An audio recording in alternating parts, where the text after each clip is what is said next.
जय भीम साथियों। दोस्तों, डॉक्टर आम्बेडकर की नेपाल पर की गई भविष्यवाणी आज सच होती दिख रही है।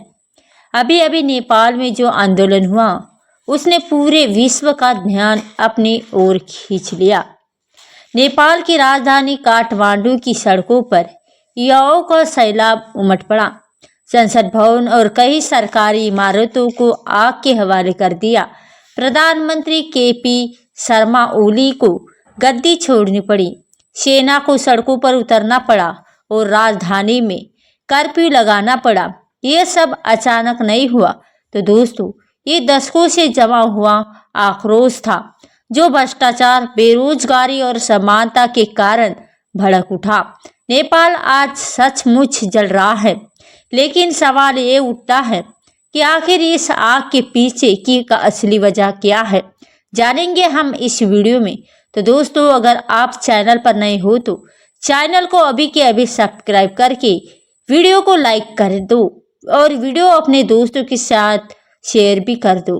और हाँ, अगर आप इस वीडियो को अंत तक नहीं देख सकते तो अभी इस वीडियो को छोड़ दें, क्योंकि हम नहीं चाहते कि आपको वीडियो से जुड़ा अधूरा ज्ञान हो। तो चलिए आज की इस वीडियो को शुरू करते हैं। इस वीडियो में दोस्तों, अगर आप गहराई से देखेंगे तो पाएंगे कि नेपाल के युवाओं की मांगे वही है जो कभी भारत के दलित और वंचित वर्गों की ने की थी। समानता, शिक्षा, रोजगार, कुछ नया करने का मौका और न्याय। तो दोस्तों, यही वही बातें हैं जिनके लिए हमारे संविधान निर्माता भारत रत्न डॉक्टर भीमराव अंबेडकर जी ने अपना पूरा जीवन समर्पित कर दिया था। तो दोस्तों, यहाँ आपको ये जानकर हैरानी होगी कि डॉक्टर बाबा साहेब आम्बेडकर जी सिर्फ भारत तक सीमित नहीं थे। उनका चिंतन, उनकी दृष्टि और साल 1956 की है, जब बाबा साहब आम्बेडकर जी बौद्ध धर्म का प्रचार और सामाजिक जागरण के मिशन पर निकले थे। उन्होंने काठमांडू में एक सभा को संबोधित किया था। उस समय उन्होंने नेपाल के समाज और राजनीति को देखकर बड़ी गहरी बातें कही थी। उन्होंने साफ चेतावनी दी थी कि नेपाल अगर जातिवाद और असमानताओं की दीवारें नहीं तोड़ेगा, अगर जनता को असली लोकतंत्र नहीं हासिल होगा, उनका स्वाद नहीं मिलेगा, तो एक दिन यही जनता सड़कों पर उतर आएगी और यह जनता ही अपने संघर्ष के लिए करेगी और तब नेपाल में बड़ा आंदोलन होगा। क्या ये सब आज सच साबित नहीं हो रहे? तो दोस्तों, नेपाल की सड़कों पर जो आग भड़की है वो बाबा साहेब आम्बेडकर जी की उस भविष्यवाणी का ही साकार रूप है। अब जरा नेपाल के इस आंदोलन की असली वजह समझते हैं। रिपोर्टर्स के मुताबिक ये आंदोलन भ्रष्टाचार और बेरोजगारी को लेकर शुरू हुआ है। युवाओं ने सोशल मीडिया पर संगठित होकर सरकार के खिलाफ आवाज उठाई। सरकार ने सोशल मीडिया पर प्रतिबंध लगाने की कोशिश की, लेकिन इससे आंदोलन और तेज हो गया। जब हजारों युवाओं ने कहा कि उन्हें रोजगार नहीं मिल रहा, नेताओं की जेबें भर रही है, इसलिए जनता भूखी है, संसद में कोई उनकी आवाज नहीं सुन रहा। जब हालात बेकाबू हुए तब लोगों ने संसद भवन तक को आग हवाले कर दिया। तो दोस्तों, ये गुस्सा सिर्फ बेरोजगारी का नहीं था, बल्कि असमानता और अन्याय का गुस्सा था। और यही तो बाबा साहब आम्बेडकर जी कहते थे, जहां अन्याय होगा वहां जनता की आवाज एक दिन जरूर उठेगी। तो दोस्तों, आखिर नेपाल और भारत का सामाजिक ढांचा हमेशा एक दूसरे से मिलता जुलता रहा है। भारत में जातिवाद की जंजीरों को तोड़ने के लिए बाबा साहब आम्बेडकर जी ने संविधान का हथियार दिया।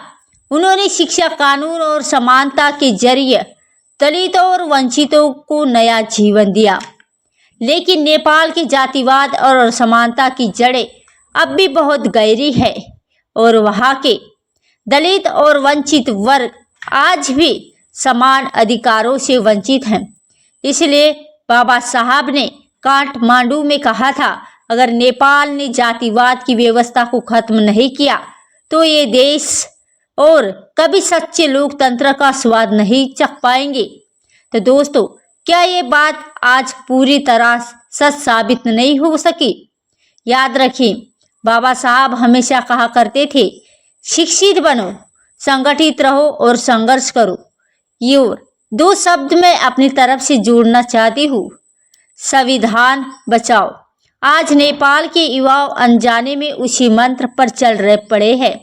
वह सोशल मीडिया के उन आवाज के जरिए और संगठित हो रहे हैं, सड़कों पर संघर्ष कर रहे हैं और शिक्षा और रोजगार की मांग कर रहे हैं। यह किसी भी आंदोलन की असली ताकत होती है। जब युवा वर्ग जाग जाता है, तब बाबा साहब ने बार बार कहा था कि किसी भी समाज का भविष्य उनके युवाओं के हाथ में होता है। तो दोस्तों, ये आंदोलन सिर्फ राजनीति तक सीमित नहीं है। यह आंदोलन उस गहरी चोट का परिणाम है जो असमानता नेपाल की जनता को दी है। बाबा साहब ने हमेशा कहा था, अगर समाज असमानताओं की नींव पर खड़ा होगा तो वह समाज कभी स्थिर नहीं रह सकता। नेपाल का हाल भी यही है। अब जरा सोचिए दोस्तों, अगर नेपाल बाबा साहब के विचारों को पहले ही अपना लेता, अगर वहाँ शिक्षा और समानता पर जोर दिया जाता, तो युवाओं की मांग को पूरा किया जाता, तो क्या आज काठमांडू की सड़कों पर आग जलती? क्या आज सेना को कर्फ्यू लगाना पड़ता? क्या आज नेपाल राजनीतिक अस्थिरता में डूबा होता? नहीं। तो दोस्तों, अगर नेपाल बाबा साहब की राह पर चला होता तो आज वहाँ शांति, स्थिरता और विकास होता। आज पूरी दुनिया बाबा साहब को याद कर रही है। अमेरिका के पूर्व राष्ट्रपति बराक ओबामा तक कह चुके हैं कि डॉक्टर आम्बेडकर की दुनिया के सबसे बड़े लोकतांत्रिक नेताओं में से एक है। यूनाइटेड नेशनल में भी उनके विचारों की चर्चा होती रही है। ऐसे में नेपाल का भविष्य भी तभी बदल सकता है जब वो बाबा साहब आम्बेडकर जी के राह पर अपनाए। तो दोस्तों, निष्कर्ष साफ है, बाबा साहब आम्बेडकर जी का भविष्यवाणी आज नेपाल में साफ साबित हो रही है। उन्होंने चेतावनी दी थी कि अगर समानता और न्याय नहीं मिला तो सड़कों पर लोग उतरेंगी। आज वही हो रहा है। नेपाल के युवाओं ने अपनी आवाज बुलंद की है। यह आंदोलन एक नई दिशा की ओर संकेत है। तो दोस्तों, अब आप सोचो कि अगर भारत में बाबा साहब जी ना होते तो आज हमारा देश की हालत में होता। शायद आज भारत भी उसी रास्ते में और उसी अंधेरे में डूबा होता जैसे नेपाल आज जल रहा है। नेपाल की राजनीति, वहाँ का समाज और वहाँ का संघर्ष हमें ये आईना दिखाता है कि संविधान और समानता का महत्व कितना बड़ा है।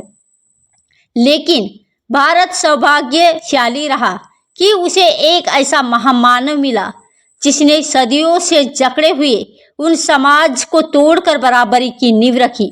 आज नेपाल में जिस तरह आंदोलन की आग जल रही है, उसी तरह संविधान को लेकर असंतोष और समाज में असमानता की खाई और गहरी होती जा रही है। वह हमें ये सोचने पर मजबूर करती है कि बाबा साहब आम्बेडकर जी के बिना भारत का भविष्य भी शायद ऐसा ही अंधकारमय होता। नेपाल का इतिहास बताता है कि वहाँ जातिगत भेदभाव गहराई से मौजूद रहा और जब तक वहाँ किसी ने आकार समाज को नए विचार और नए कानून से जोड़ा नहीं, तब तक जनता अशांति में फंसी रही। तो दोस्तों, जब भी आप भारत की शांति और स्थिरता देखें, जब भी आप ये महसूस करें कि आप आज खुलकर शिक्षा ले सकते हैं और अपनी आम्बेडकर जी की देन है, अगर वे ना होते तो भारत का भविष्य भी शायद उतना ही अंधकारमय होता जितना नेपाल आज झेल रहा है। अंत में यही कहना चाहूँगी कि नेपाल की स्थिति आपको ये सिखाती है कि किसी भी देश के लिए बराबरी, न्याय और मजबूत संविधान कितने जरूरी हैं। भारत को ये नींव बाबा साहब आम्बेडकर जी ने दी। अगर वे ना होते तो भारत भी आज जल रहा होता, टूट रहा होता और शायद लोकतंत्र केवल एक सपना रह जाता। आज के वीडियो में बस इतना ही। यदि आपको हमारे द्वारा बनाए गए ये वीडियो पसंद आया हो और आप चाहते हैं कि हम आपके लिए बाबा साहेब के इस मिशन को आगे बढ़ाएं, इसके लिए आप हमें आर्थिक भी मदद कर सकते हैं। दिए गए QR कोड स्कैन को स्कैन आप करके आर्थिक मदद कर सकते हैं, जिसकी हमें इस समय बहुत ही आवश्यकता है। बाबा साहेब पर बनाया गया हमारा ये वीडियो कैसा लगा आप कमेंट सेक्शन में बताइए। तो दोस्तों आज की वीडियो में बस इतना ही। इस चैनल पर मैं सिर्फ बाबा साहेब आम्बेडकर से जुड़ी छोटी बड़ी जानकारी लेकर आती रहती हूँ। तो दोस्तों वीडियो अच्छा लगा तो वीडियो को लाइक कमेंट शेयर और करें और अधिक जानकारी जानने के लिए हमारे इस चैनल को सब्सक्राइब करके बेल आई घंटी ऑन जरूर करें। नीचे कमेंट्स में जय भीम।